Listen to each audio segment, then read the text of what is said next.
ದೇವಸ್ಥಾನದಲ್ಲಿ ಈ ತಪ್ಪುಗಳನ್ನು ಮಾಡಬೇಡಿ.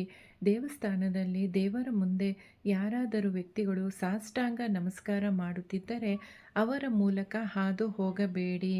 ದೇವಸ್ಥಾನದಲ್ಲಿ ದೇವರ ವಿಗ್ರಹದ ಮುಂದೆ ನೇರವಾಗಿ ನಿಲ್ಲಬೇಡಿ. ದೇವಸ್ಥಾನದಲ್ಲಿ ಪ್ರದಕ್ಷಿಣೆಯನ್ನು ಯಾವಾಗಲೂ ಎಡದಿಂದ ಬಲಕ್ಕೆ ಮಾಡಬೇಕು. ದೇವಸ್ಥಾನದಿಂದ ಹಿಂತಿರುಗುವಾಗ ಗಂಟೆಯನ್ನು ಬಾರಿಸಬಾರದು.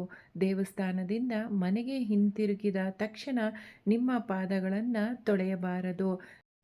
ದೇವಸ್ಥಾನಕ್ಕೆ ಹೋದಾಗ ಮೊದಲು ದೇವಸ್ಥಾನದ ಹೊಸ್ತಿಲನ್ನು ಸ್ಪರ್ಶಿಸಿ ಒಳಗೆ ಪ್ರವೇಶಿಸಬೇಕು.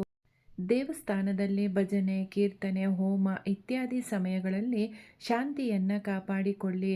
ಬೇಡದ ವಿಷಯಗಳ ಬಗ್ಗೆ ಚರ್ಚೆ ಮಾಡಬೇಡಿ. ದೇವಸ್ಥಾನದಲ್ಲಿ ಮೊಬೈಲನ್ನು ಬಳಸಬೇಡಿ. ದೇವಸ್ಥಾನದಲ್ಲಿ 5 ನಿಮಿಷವಾದರೂ ಶಾಂತ ಚಿತ್ತ ಮನಸ್ಸಿನಿಂದ ದೇವರನ್ನು ಪ್ರಾರ್ಥನೆ ಮಾಡಿ.